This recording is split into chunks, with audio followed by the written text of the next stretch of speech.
అనగనగా కోశల దేశాన్ని ధారసేనుడు అనే రాజు పరిపాలిస్తున్నాడు. అతను నీతిని న్యాయాన్ని విడిచిపెట్టి అత్యంత క్రూరంగా వ్యవహరిస్తుండేవాడు. ధారసేనుడి దెబ్బకి ప్రజలందరూ భయపడిపోతున్నారు. వాడి పాపాల కారణంగా భయంకరమైన కరువు వచ్చి పడింది. ఆ రాజ్యంలో నివసిస్తున్న కాకులకి ఆహారం దొరకడం లేదు. ఇంటి ముంగిళ్లలో ఎవరూ గింజలను ఎండబెట్టడం లేదు. ఎండబెట్టినా కర్రలు పట్టుకుని కాపలా కాస్తున్నారు. కనీసం ఎంగిలి మెతుకులు కూడా బయట పారబోయడం లేదు. బాబోయ్, ఇలానే మనకి ఒక్క గింజ కూడా దొరకలేదంటే మనమంతా చావాల్సిందే. మింగ మెతుకులేని ఈ దేశంలో మనం ఉండకూడదు. కనీసం పిండాలు కూడా పెట్టలేని ఇక్కడ మనం ఉండొద్దు. వేరే దేశానికి వెళ్ళిపోదామని కాకులు నిర్ణయించుకున్నాయి. అలా దేశం వదిలిపెట్టి వేరే దేశానికి ఎగిరి వెళ్ళిపోయే కాకుల్ని ఒక సరోవరంలోని నీటి కాకులు చూసి, అరే, ఇవి మన జాతి పక్షులే కదా, వీటిని ఆహ్వానిద్దామని కాకుల్ని పిలిచాయి.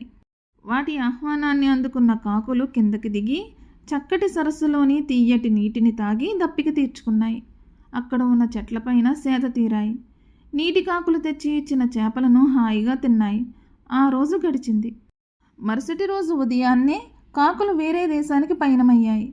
వాటితో నీటి కాకులు ఇలా అన్నాయి, మీరు ఎక్కడికి వెళ్తున్నారు అని. దానికి కాకులు, మా దేశంలో కరువు వల్ల ఆహారం దొరకడం లేదు, అందుకే పచ్చటి పొలాలుండే వేరే దేశానికి వెళ్ళిపోతున్నాం అని అన్నాయి. ఓస్, అంతేనా?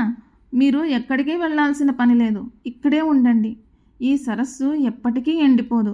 ఇందులోని చేపలకి కొదవలేదు. మీకు నీటిలో చేపలు అందమని ఆలోచించకండి. వాటిని మీకు మేము అందిస్తాము. తిని ఆనందించండి అని అన్నాయి నీటి కాకులు.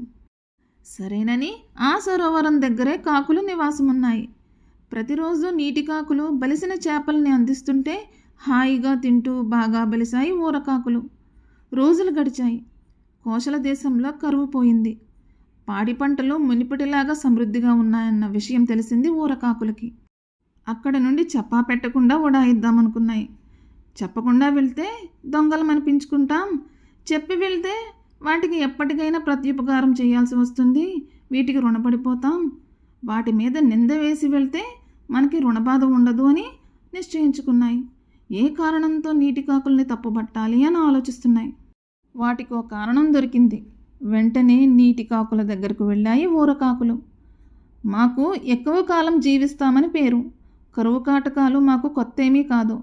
హాయిగా మేము ఎటో వెళ్తుంటే మమ్మల్ని బతిమాలి మరీ ఆపారు. మీ మాటకు గౌరవం ఇచ్చి ఉన్నందుకు మాకు నిత్యం అవమానాలే జరుగుతున్నాయి. 10 రోజులున్నామో 1 నెల రోజులున్నామో మీ దగ్గర, దానికే మీరు మాకు ప్రతిరోజు ఎంగిలి పెడతారా? మా దగ్గర చాలామంది నిష్ట కలిగిన వారు ఉన్నారు. వారు అసహ్యం వేసి తినకుండా ఉంటున్నారు. మేం వెళ్ళిపోతున్నాం అంటూ కావు కావుమని అరుస్తూ తమ దేశానికి వెళ్ళిపోయాయి ఊరకాకులు.